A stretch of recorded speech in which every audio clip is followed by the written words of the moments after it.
Assalamu alaikum wa rahmatullahi wa barakatuh.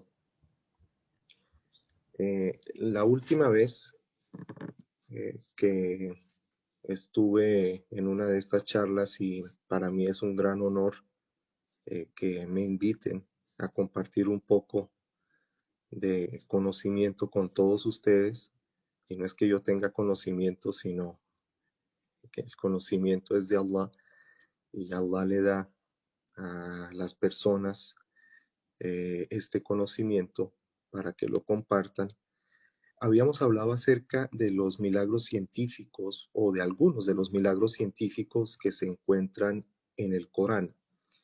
Eh, Habíamos dicho en esa ocasión que definitivamente el milagro más grande que Allah le concedió al profeta Muhammad sallallahu alaihi wasallam fue precisamente el Corán.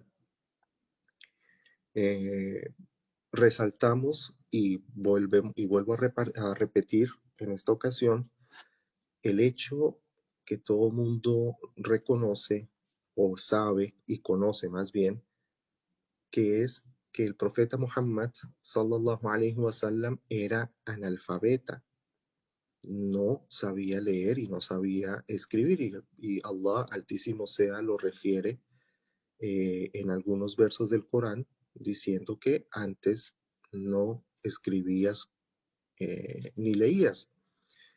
Y precisamente nosotros sabemos también y conocemos la forma como se dio el inicio de la revelación del Corán, cuando Allah le envió al ángel Jibril con los primeros versos del Corán, y Jibril le dijo al profeta Muhammad sallallahu alaihi wasallam las primeras palabras de Allah, que fueron Iqra, lee. Pues el profeta Muhammad, aparte de el momento tan difícil que estaba atravesando, o sea, estar viendo algo que nunca antes había visto y que nunca nadie había visto ni conocía, un ángel, estar en un estado en el que se estaba comunicando, llamémoslo así, este mundo con lo oculto, con el más allá, lo tenía sobrecogido, lo tenía sorprendido, asustado, temeroso. Pues respondió, no sé leer, y el ángel lo cogió, lo apretó y lo soltó, y le volvió a repetir y hacer esto 3 veces. Entonces, definitivamente todo el mundo conoce este hecho. Aparte de eso, había dicho también que eh, los detractores o la gente que niega la verdad del Islam, eh, puede ser que nieguen, o sea, los estudiosos serios, ¿no? Niegan la autenticidad del Corán en cuanto a que proviene de Allah, pero no niegan el hecho y no pueden negar el hecho de que definitivamente el Corán se mantiene en su forma original desde el tiempo del profeta Muhammad sallallahu alaihi wasallam hasta nuestros días. Y pues esto es un hecho más que confirmado, y definitivamente demuestra que el Corán es el único libro sagrado que sigue alguna religión, que no ha tenido cambios a lo largo de su historia, no tiene ediciones del Corán. Pues obviamente en las traducciones sí, ¿no? Hay varias traducciones en todos los idiomas, incluso en español hay más de, no sé, creo que más de 20 traducciones o algo así, e incluso las traducciones más famosas y más conocidas tienen ediciones, pero su original en árabe no. El original en árabe no ha tenido cambios. Nunca se han reunido los eruditos y los estudiosos, el ulama, pues, de los musulmanes, a hacer una revisión, nada de eso, porque todo el mundo conoce que esas palabras que hoy mismo repetimos cuando oramos, cuando leemos el Corán, son las mismas que el profeta Muhammad sallallahu alaihi wasallam repitió, y pues obviamente para nosotros son las mismas que Allah, glorificado sea, le reveló. Habíamos hablado acerca de grandes milagros sorprendentes que pues, dejan a todo el mundo perplejo. El primero de todos, el origen del universo, y la coincidencia que tiene con las teorías y lo que más, a lo que más ha logrado llegar la ciencia hasta nuestros días, ¿no? La gran explosión, la expansión del universo, etcétera. Habíamos hablado acerca de algo supremamente sorprendente que es, digamos, uno de los más llamativos a mi punto de vista, y es la formación del ser humano, ¿no? Cómo es que el ser humano se forma dentro del vientre de la madre y las etapas que vienen, ¿no? Durante la fecundación y la gestación, algo tremendamente sorprendente. Hoy vamos a mencionar, o sea, hay muchísimos otros, pero he escogido específicamente tres. Dos que tienen relación con el Corán, o perdón, uno que tiene relación directamente con el Corán y dos que tienen relación con, eh, con el, con el hadith, con las enseñanzas directas del profeta Muhammad sallallahu alayhi wa sallam. Y estos milagros vamos a enmarcarlos dentro de, llamémoslo así, los milagros históricos que hay tanto en el Corán como en la Sunna del profeta sallallahu alayhi wa sallam. Allah glorificado sea, dijo en el Corán, en la sura número 30, el capítulo número 30, Ar-Rum, en los primeros versos, en las primeras aleyas, Ghulibat Rum. Este es un, un hecho histórico. Ghulibat Ar-Rum, que quiere decir los bizantinos fueron derrotados. Los bizantinos, sabemos, el imperio bizantino, eh, para la lengua árabe, ellos no hacían diferencia entre el imperio romano, cuando después que se dividió, nosotros sabemos la parte que se vino para Oriente, ya se conocía como los bizantinos, pero entonces en lengua árabe, cuando se dice a Rom, se refiere a Roma en general, o sea, al imperio romano en general, sea la parte bizantina, o sea, la parte oriental, o sea, la parte occidental. Entonces, Ghulibat ar-Rum, los bizantinos fueron derrotados. O sea, ese no es el hecho milagroso porque eso ya había sucedido. Eh, a comienzos del siglo séptimo más o menos, los dos imperios más poderosos de esa época, o sea, en ese momento, eh, la península arábiga no representaba absolutamente nada en la historia porque su grandeza, llamémoslo así, eh, sucedió siglos anteriores con el imperio de, de los Saba, donde estaba la reina Balkis y demás, digamos que fue una de las grandes civilizaciones, pero después de eso, la península arábiga no representaba absolutamente nada. Entonces tenemos nosotros allí que a comienzos del siglo séptimo, los dos imperios más poderosos que habían era el imperio bizantino y el imperio persa. Y pues como potencias mundiales estaban siempre en conflicto por tierra, por expansión, por poder, por riqueza, que eso era lo que movía a sus emperadores a entrar en conflictos para quitarle el territorio a los demás y pues obviamente apoderarse de todo lo que había allí, personas y bienes y pues la tierra en sí, ¿no? Entonces a eso del año 613, 614, hubo una batalla, una guerra en que se enfrentaron eh, a los bizantinos con los persas y los persas vencieron a los bizantinos y de esta manera los persas se tomaron Damasco y Jerusalén, que cayeron bajo las manos de los persas, o sea, todo ese territorio, llamémoslo así, del levante mediterráneo que conforma Palestina, Líbano, Jordania y otros países, obviamente Siria, perdón, fueron incautados o fueron tomados por los persas y los bizantinos lo perdieron. Pero como dije, ese no es el milagro porque eso ya había sucedido. Lo que es milagroso es lo que dice Allah Altísimo sea. Luego dice غلبت الروم في أدنى الأرض وهم من بعد غلبهم سيغلبون. Dice, en el territorio más bajo, pero después de esta derrota, ellos, los bizantinos, vencerán. Fi bid'i sinin. Esto es lo que nos debe a nosotros o lo que nos llama a nosotros a hablar en este momento.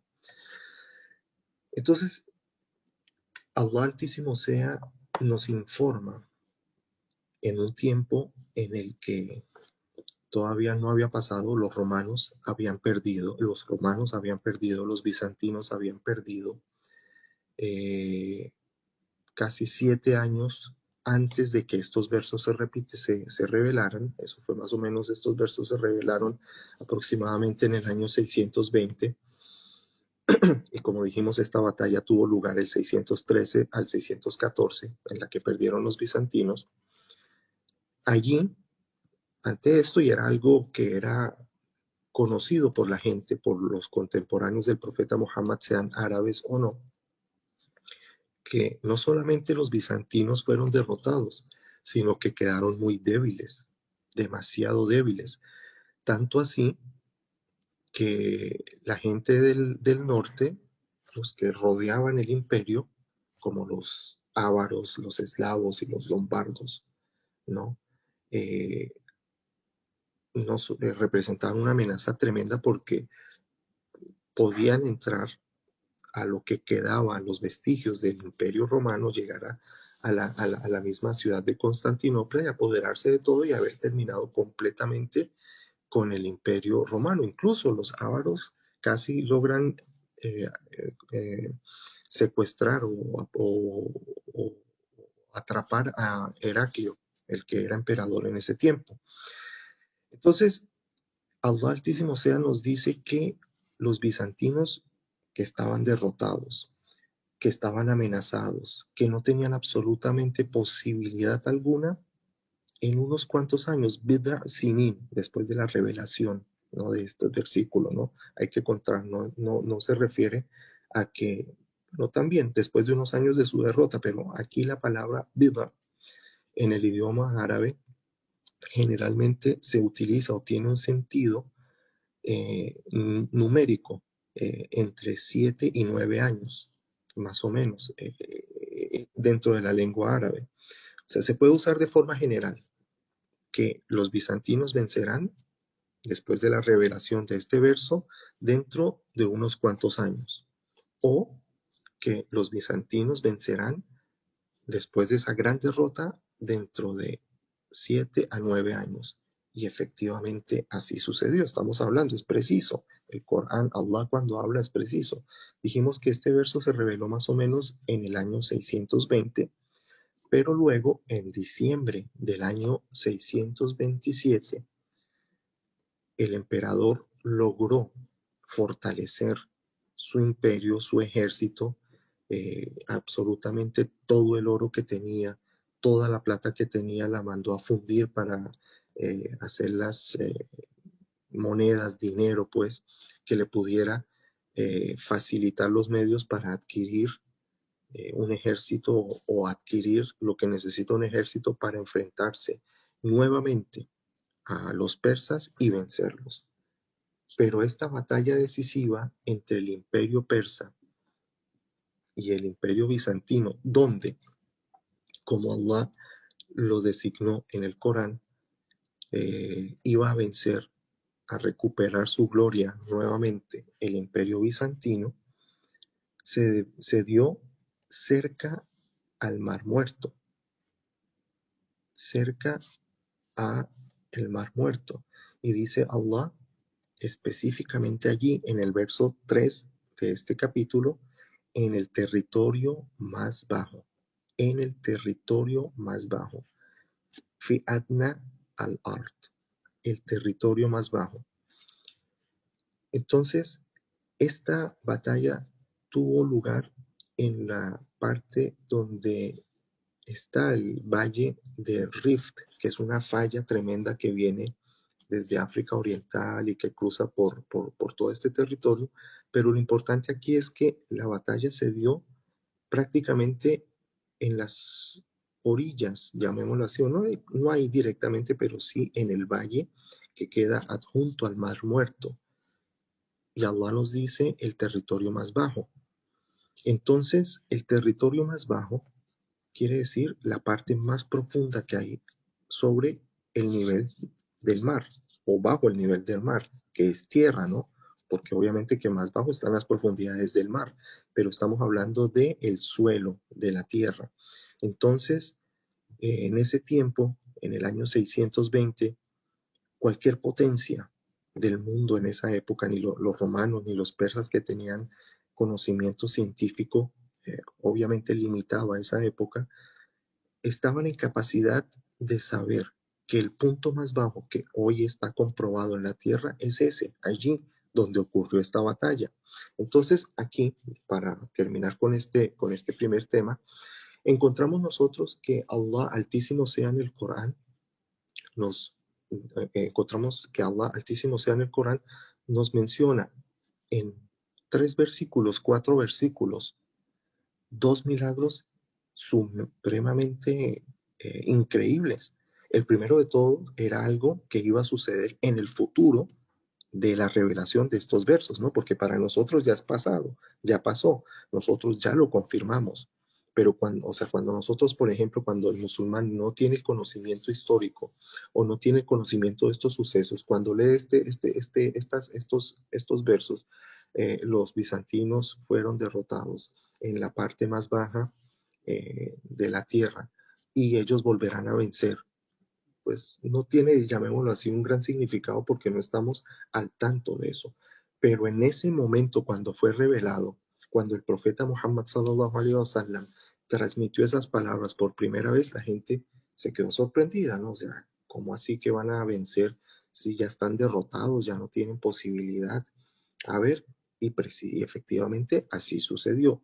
7 años más o menos después de la revelación de ese verso, con toda precisión en cuanto al tiempo, lo derrotaron. Entonces, ese es el primer milagro. Y el segundo milagro es que Allah Altísimo sea, en el año 620, eso es el siglo séptimo, estamos hablando hace 14 siglos, cuando no habían satélites, cuando no habían eh, medios para medir cuáles eran las partes más profundas, las partes más altas de la tierra, nos dijo Allah que eso sucedería en la parte más baja de la tierra y pues efectivamente fue allí, en el valle que queda en el Mar Muerto, que queda entre Jordania y Palestina, y definitivamente este es el lugar que está más por debajo de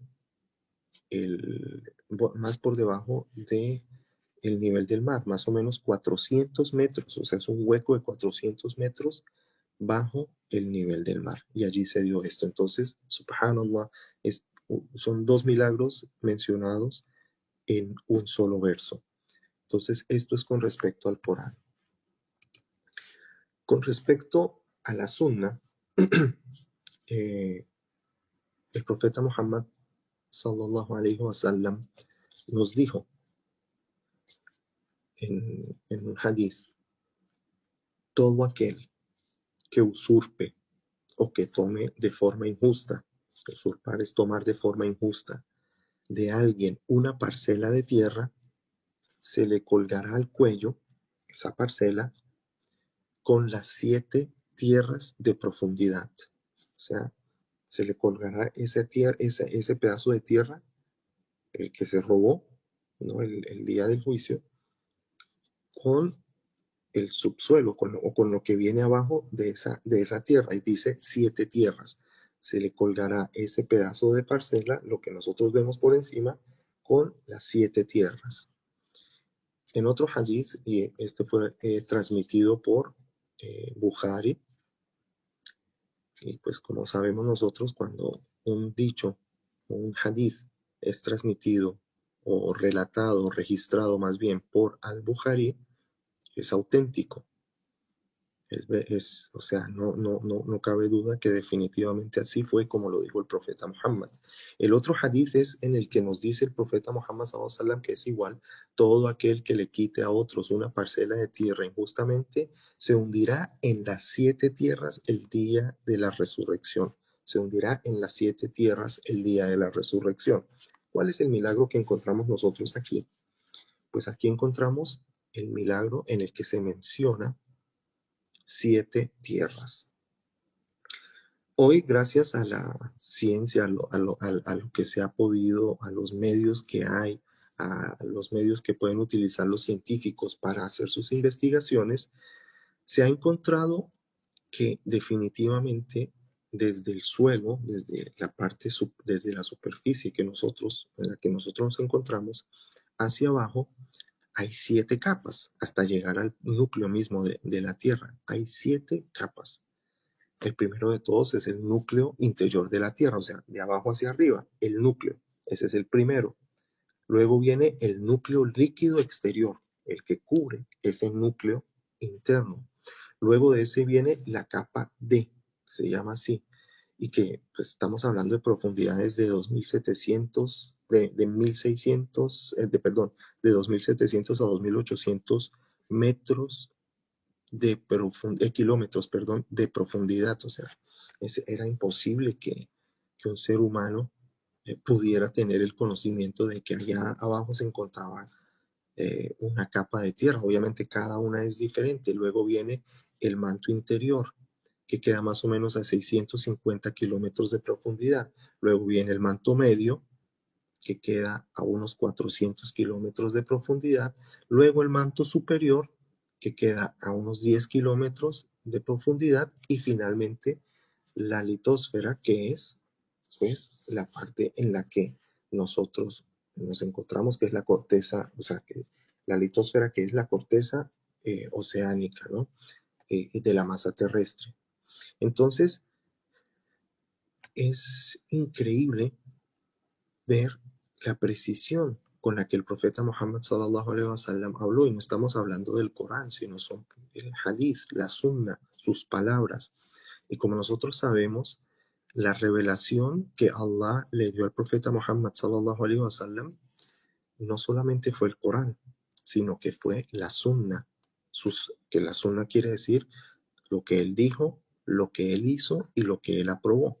Entonces, dentro de la sunna está este dicho profético en el que él nos confirma y nos dice 7 tierras, y que hasta hace apenas unos cuantos años, no más de un siglo, el ser humano pudo descubrir que efectivamente bajo nuestros pies hay 7 capas que vienen a ser o andar en concordancia con lo que el profeta Muhammad sallallahu alaihi wasallam nos dijo también hace 1400 años.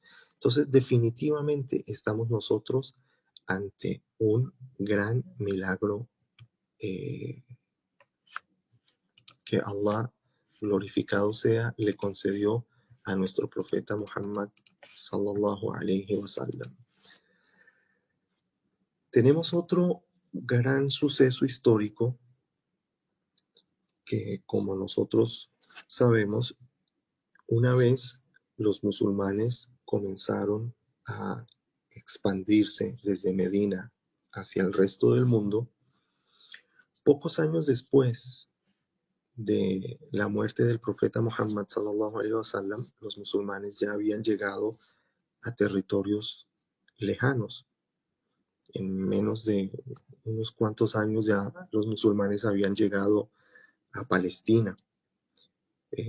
Los musulmanes habían derrotado al imperio más poderoso, o uno de los imperios más poderosos que habían en ese tiempo, que fue el imperio persa.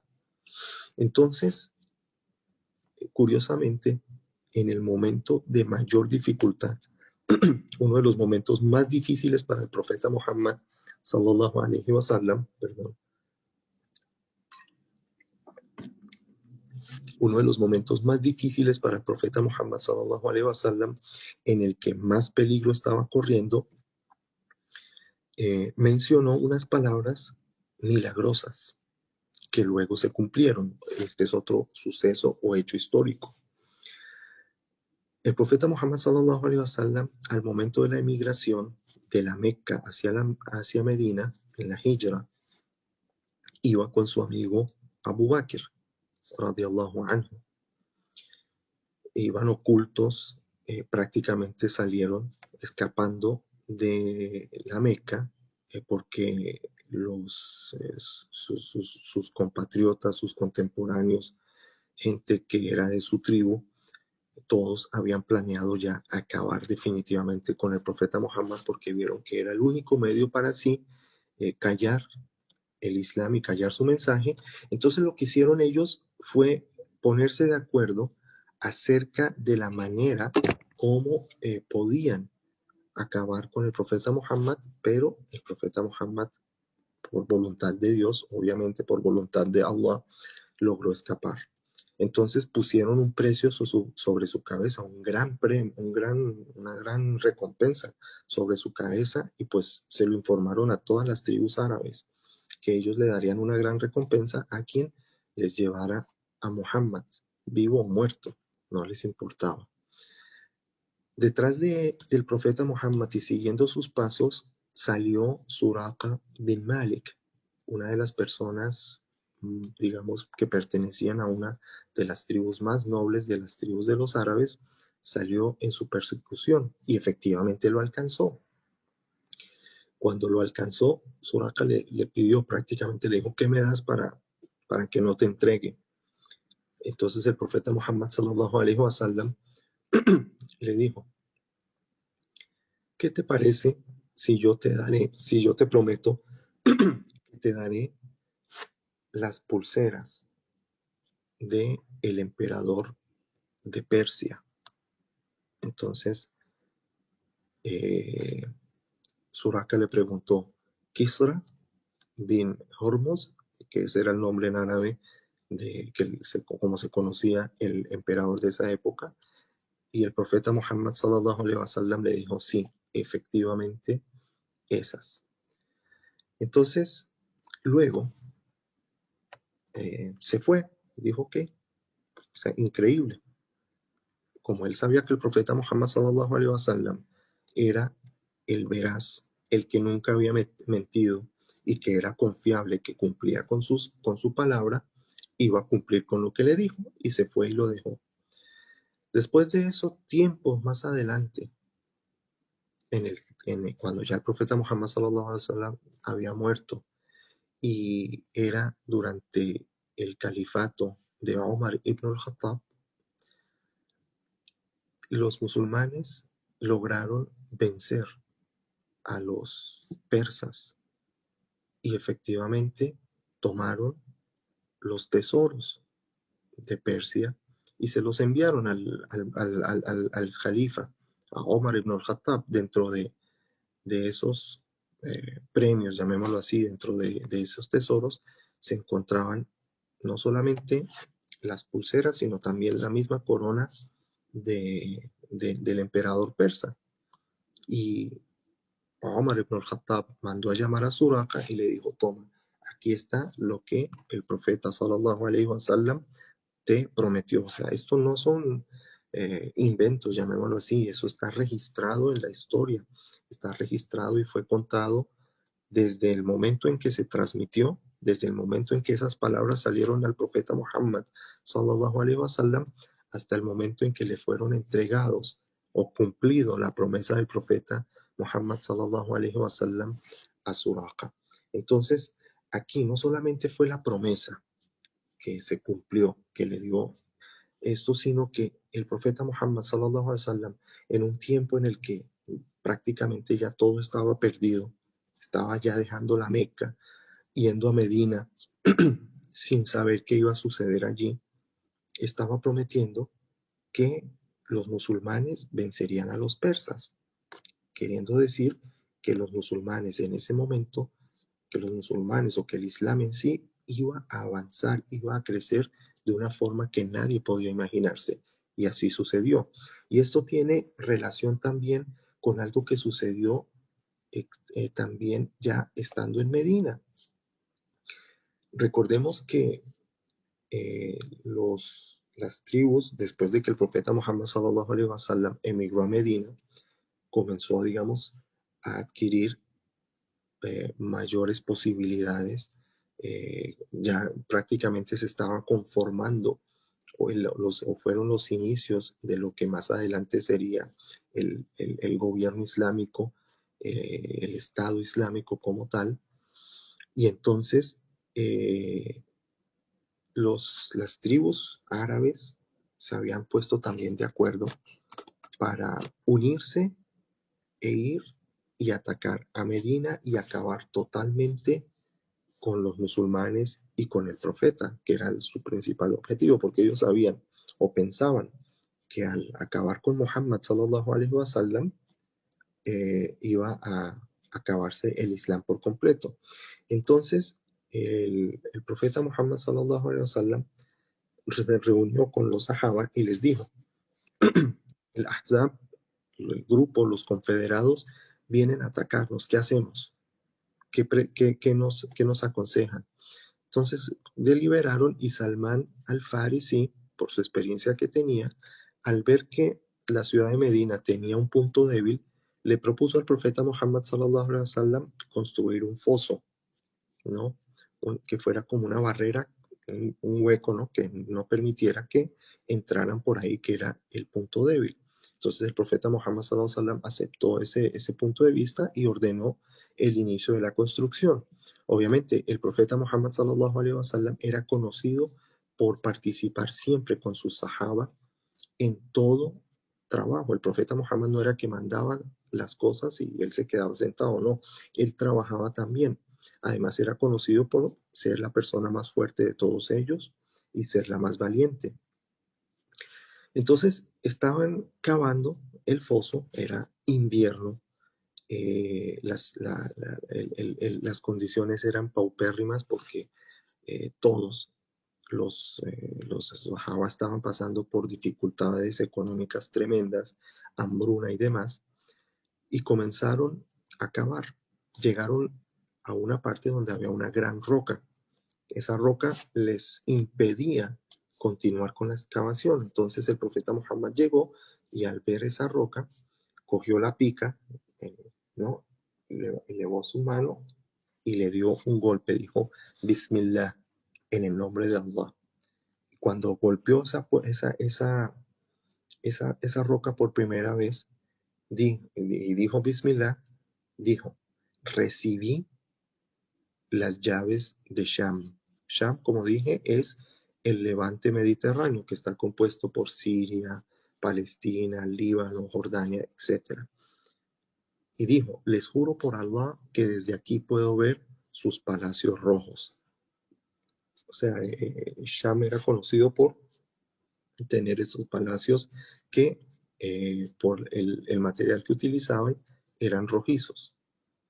Una segunda vez, obviamente la roca se rajó. Una segunda vez volvió y la golpeó, dijo Bismillah, y la roca se rompió y dijo Allahu Akbar, Allah está por encima de todo, recibí las llaves de Persia, esto antes de lo que les había mencionado anteriormente, y dijo, les juro por Allah que desde este lugar puedo ver las ciudades y su palacio blanco. El palacio que tenía el emperador era, uno de los palacios que tenía era el palacio blanco. Y en una tercera ocasión, ya cuando golpeó y se rompió la roca completamente, dijo Bismillah y dijo Allahu Akbar. Recibí las llaves del Yemen. Desde acá puedo ver las puertas de Sanaa, la capital del Yemen. Entonces, volvemos y recapitulamos ya para terminar. Estamos ante un milagro histórico en un tiempo de dificultad. Cuando el profeta Muhammad levantó su mano obviamente su camisa o lo que llevaba puesto se levantó y la gente vio que tenía amarrado su vientre, ponía unas piedras y las amarraba con una cuerda, como hacían los demás, para que no sintieran el hambre. O sea, al apretarse el estómago, podían seguir con sus labores y de esta manera pues no sentían tanta hambre y el dolor que les producía el hambre. O sea, era increíble. Estaban sin nada. Eran, o sea, el que los veía decía, estos pobres o sea, ¿cómo se les ocurre que van a lograr llegar a Siria? ¿Cómo se les ocurre que van a llegar a Persia? ¿Cómo se les ocurre que van a llegar a Yemen? O sea, no solo llegar, sino cómo va a ser posible que el Islam va a gobernar todos esos territorios. Y efectivamente, después de pocos años, los musulmanes llegaron a todos esos territorios y mucho más allá. O sea, nosotros ya sabemos que uno de los estados, de los imperios más grandes que existió, no el más grande, pero sí uno de los más grandes, fue el imperio islámico, que se extendió casi desde las puertas de China hasta, hasta Andalucía y gran parte de Europa. Entonces, hermanos y hermanas, vimos que el Corán y la Sunna contienen eh, pruebas que certifican la veracidad de lo que nosotros creemos, que certifican que definitivamente el Corán es la palabra de Allah y que certifican definitivamente que el profeta Muhammad sallallahu alayhi wa sallam es el profeta de Allah a quien le reveló su último mensaje, que es el Corán, y al que le permitió pronunciar palabras de sí mismo que fueron también milagrosas y que son el complemento y lo que nos explica el mensaje que él le reveló en su palabra, el Corán.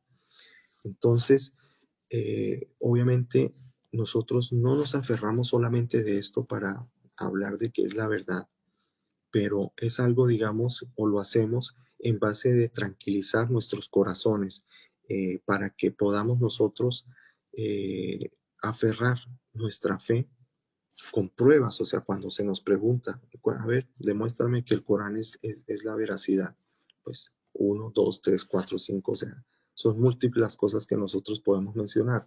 Hay muchísimas, muchas cosas más. Hay, ¿cómo se dice? Hay apartes que hablan acerca de política, acerca de economía, de la sociedad, en fin, que nos demuestran que efectivamente esas palabras que existen en el Corán no fueron invento de ningún ser humano, sino que son la propia palabra de Allah que le reveló a su profeta Muhammad sallallahu alayhi wa sallam.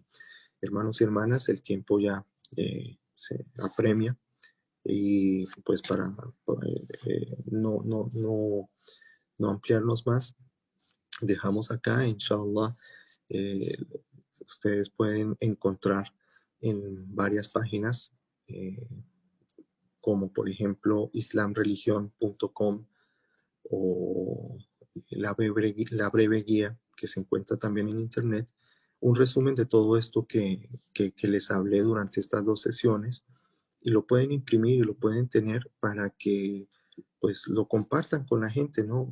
Porque esto es algo importante, ¿no? Es algo que nos sirve a nosotros en nuestra forma de enseñar lo que es el Islam, de divulgar el Islam, de enseñarle a la gente lo que es el Islam, eh, con pruebas firmes y de demostrar que definitivamente una de las principales cosas que tiene nuestra religión es la, ¿cómo se puede decir? La, el balance que hay, o más bien la mesura, cuando nosotros decimos algo, no se me fue la palabra de verdad, la contundencia en sus afirmaciones. ¿Qué quiere decir esto? Que cuando Allah Altísimo sea nos dice algo, o cuando el profeta Muhammad sallallahu alaihi wasallam nos dice algo, está soportado bien con algo. O sea, es increíble. Allah Altísimo sea reveló que los bizantinos iban a vencer en unos años y específicamente dijo, utilizó una palabra que significa 7, 9 años y así sucedió. El profeta Muhammad sallallahu alaihi wasallam prometió algo que era increíble, que iba a dar las pulseras del emperador romano a un beduino. Y vencieron y le dieron más adelante cumpliendo esa promesa. El profeta Muhammad sallallahu alaihi wasallam, Allah le permitió ver en uno de los momentos más difíciles de su historia que los musulmanes gobernarían Siria o el Levante mediterráneo, que gobernarían Persia y que gobernarían el Yemen. Entonces, ese tipo de cosas, ese tipo de sucesos nos dan pie a nosotros para afirmar la veracidad de nuestra religión, la veracidad del mensaje y que nosotros no estamos, como dice el profeta, como dice Allah Altísimo sea en el Corán, وَمَا يَنْتِقُ عَنِ الْهَوَى, o sea que no habla, refiriéndose a esa revelación al Corán, que el profeta no hablaba por hablar, sino que era una revelación que se le estaba concediendo. Entonces, hermanos y hermanas, espero que haya quedado claro. Cualquier pregunta que tengan la pueden dejar para luego darles respuesta. Inshallah le paso la palabra al Sheikh Mohammed.